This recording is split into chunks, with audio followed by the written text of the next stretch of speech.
This is Scott Becker with the Becker Business in the Becker Private Equity Podcast.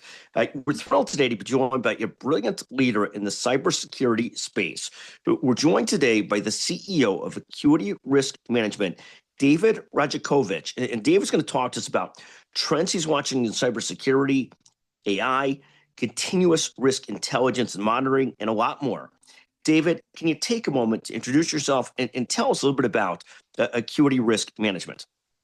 Sure. Like you said, Scott, my name is David Rajakovich. I'm CEO at Acuity Risk Management. Acuity Risk Management is a cyber GRC software company. So that stands for governance, risk, and compliance. And what we do is help organizations manage their cyber risk. That's it in a nutshell. I'm sure I'll go into a lot more of what we do as we go along. But thanks, Scott. No, thank you so much. And in terms of that area of cyber risk, this is one of the hugest areas out there, and there's constant reports about how it's getting worse and worse and more challenging with artificial intelligence and more. You operate sort of this intersection of cybersecurity, governance, enterprise risk. What are the biggest shifts that you're seeing in how boards, CEOs think about risk as we move into 2026? Yeah, absolutely. So there's a direct correlation between data breaches and share prices, which CEOs and boards are clearly taking notice of. Stock prices can continue to decline even up to 90 days after an incident, is what we've seen. Marks and Spencer here in the UK was badly hit, their share price badly damaged by an incident, a data breach that came through one of their suppliers, a third-party risk. And boards, another shift that we're seeing, are the boards are looking for an understanding of our current posture that is much more evidence-based. So it's no longer enough to have a policy about something, but it's actually seeing data coming in and being able to interpret that data and understanding where we are. They're also looking for, are we more or less of a target versus our competition? We don't want to find ourselves on the below average end of a benchmark.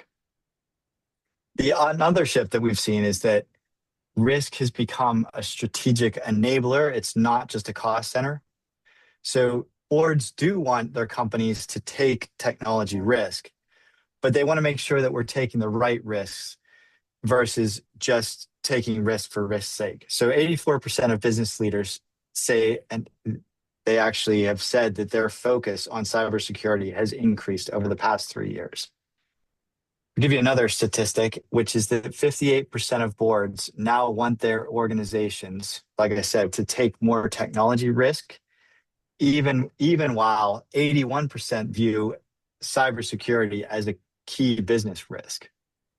The final thing that I'll just mention is that the CISO role has evolved dramatically, and CISOs have the ear of their CEOs much more often. In fact, 80% of them have interact directly with the CEO, and those are some of the trends that we're seeing. And David, talk about a couple of these things before we move on. This concept that companies want to take more technology risk because they know they've got to move faster into the artificial intelligence world, into the ability to do things with technology. And at the same time, as you take more technology risk, you're opening yourself up to more uses, more potential incursions, and so forth. Just talk about that dichotomy for 1 second, and then also talk about this concept of, and this is not a new concept, but I love how you talked about it. People want to know how they compare to their peers. Do they become a bigger target than their peers? Is there a reason why they would be targeted versus others? How do they look at that? How do they make sure they're at least in their class as secure as possible in the right spot? If you don't mind, take a moment on those two trends that you mentioned. Yeah, sure. So clearly that if you're not using AI, you're going to be left behind. And whether it's in terms of coding or whether it's decision making, everyone is using AI. The question is, do you have some sort of AI governance framework in place that allows you to make decisions on what you allow users to use? So do you just allow them to use whatever they like? That's probably a bad idea, because that we've seen anything that you put into, say, a ChatGPT or Claude or Gemini, especially not the paid plans, that is just goes to into the public. So you can't have that. So you need to put some guardrails around it. It's good to have an AI governance framework to help you make those decisions. David, talk about a little bit about this concept of you want to make sure that you're better protected than your peers and that you're in the right spot compared to your peers, and what might make a Yeah. peer or yourself a bigger target versus somebody else.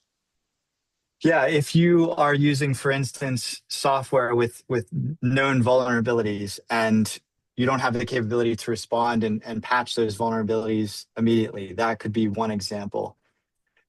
If you aren't using any sort of, or if you're conducting assessments, say every 6 months or every year, versus more of a continuous monitoring of your posture, that would make you much more vulnerable than your peers, because vulnerabilities are always changing, threats are always changing, and in an ideal circumstance, you would have a model that is alerting you when your critical data is at risk. So one trend, though, is that CISOs are drowning in alerts, and they have many different systems.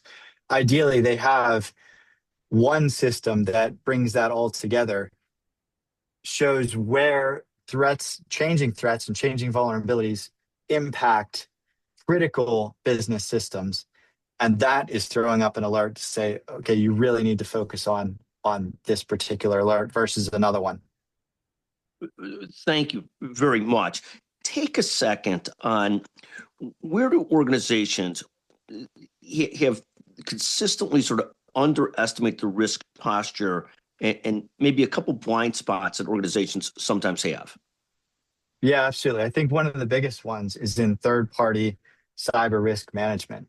That's where we've seen a number of breaches occur. So Marks and Spencer's, Jaguar Land Rover, the Co-op here in the UK, those are some of the biggest examples. And third-party involvement in breaches has doubled, rising from 15% to nearly 30%. So there's a growing recognition that we not only need to manage our internal vulnerabilities and risks, but also those of our suppliers that have access to our critical data.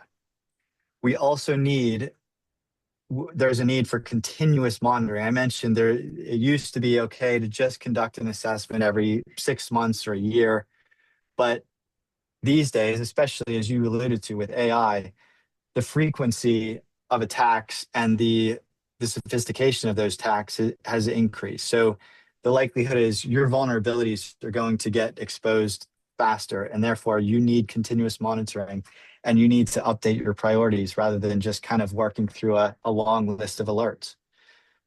These are still underestimated in our experience, as well as another thing that we've alluded to already is this concept of shadow AI and ungoverned technology adoption. And this is one where leaders are struggling to identify how they need to close those gaps. Thank you. And talk about, you mentioned this about continuous risk intelligence rather than one-off assessments. I mean, in the old days, somebody brought in an audit firm, they did it every once in a while, they sort of had a clean slate for the period of time. Now it's moved much more towards constant real-time monitoring of risk and cyber risk. How is it changing the game in terms of how larger and even mid-sized and smaller enterprise operate? How is that changing the game, sort of the constant real-time risk monitoring? Yeah, so the speed of decision making is increasing. So if you see that, so if there's a particular control that you've applied, let's say multi-factor authentication or MFA, and you see that it's not applied consistently, especially in a very critical business system, let's say in a billing system or a customer portal, then those vulnerabilities are constantly changing. So the speed of your decision making is increasing, and if your speed isn't increasing, then you're falling behind your peers. And I would say another element to how the game is being changed is prioritization based on actual risk. So you mentioned those one point in time assessments, and that just really creates noise because by the time you've done another assessment in 6 months, the priorities, if your priorities haven't changed, then you are very likely addressing the wrong risks. But continuous monitoring, so continuously monitoring the vulnerabilities and also your threats, and also the level of deployment of your controls or level of effectiveness of your controls, that allows you to focus resources on what matters right now. And if all CISO teams will tell you they are under-resourced for everything they're being asked to do. Therefore, they need that prioritization. Thank you. And take a second on how AI is changing the game. You touched on it a little bit, but there was a big article this morning, I think in the Wall Street Journal, about how AI is increasing risk for companies about cybersecurity and governance. Talk a bit about where AI fits into this and how that much more important continuous risk monitoring is and defense is. Yeah, absolutely. Massively important.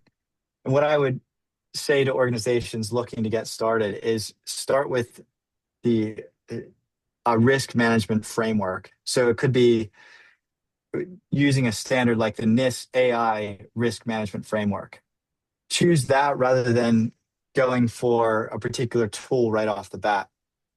And in fact, so I did caution against tools. I will mention a new product that we're working on, which is AI native, that will allow you to align to a AI risk governance framework, and also tweak that to make it custom to your particular organization.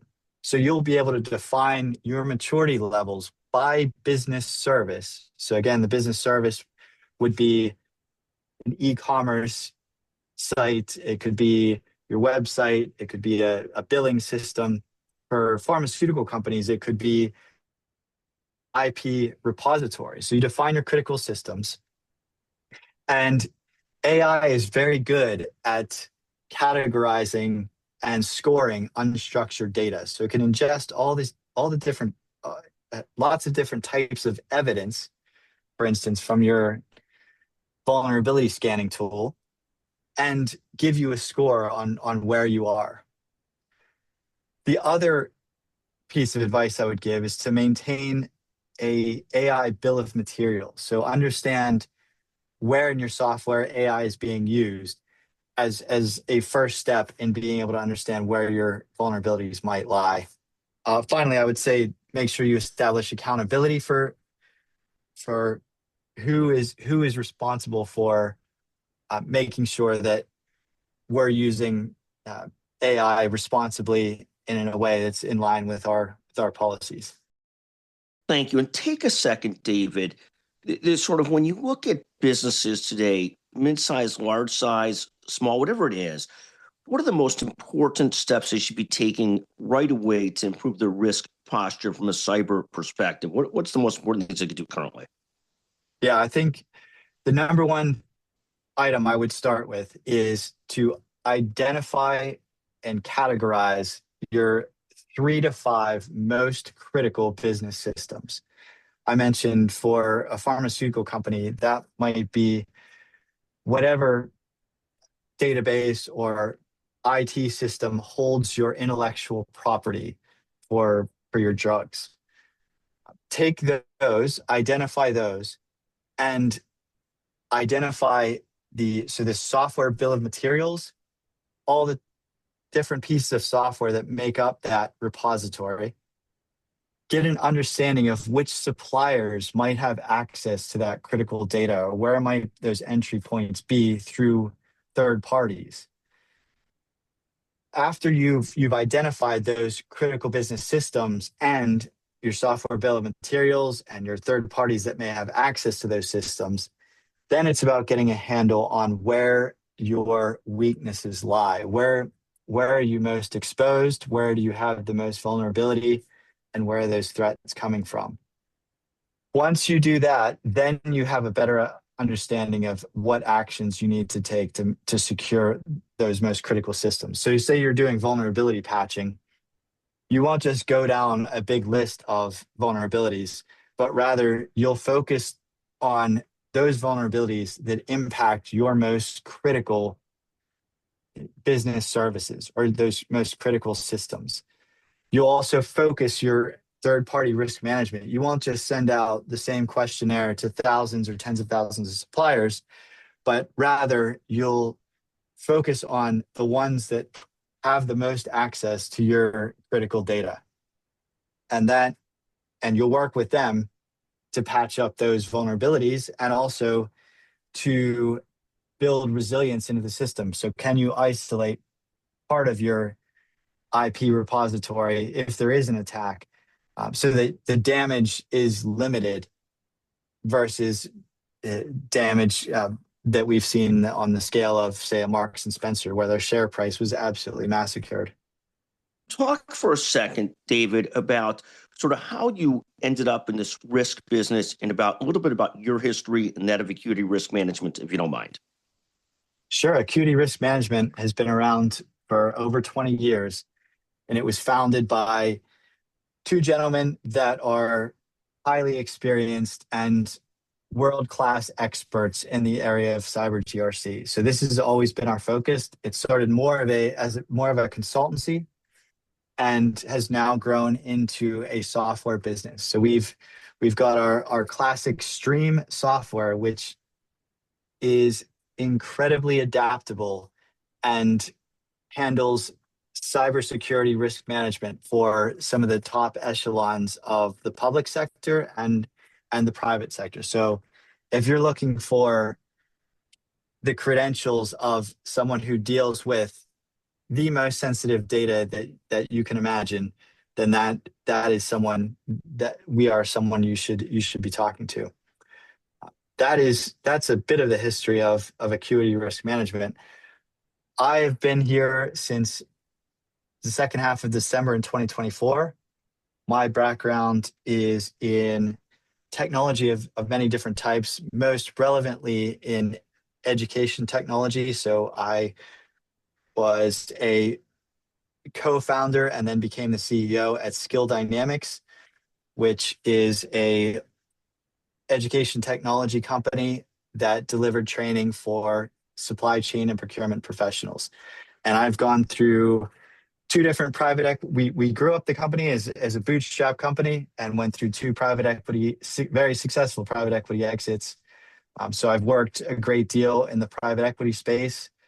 And now Acuity Risk Management, which is adding to my experience, is a publicly traded company on the AIM stock exchange. So there is quite a bit of difference there, which I'd be happy to expound upon at some point. That's a bit about Acuity Risk Management and my background. David, just remarkable and fantastic to visit with you today about Acuity Risk Management, about cyber risks, which are escalating, it seems like daily, and about Acuity Risk Management and how you provide continuous intelligence and risk management versus sort of this one-off assessment. Love it. David Rajakovich, thank you so much for joining us today on the Becker Business and the Becker Private Equity Podcast. Just fantastic. Thank you very, very much. Great. Thank you, Scott.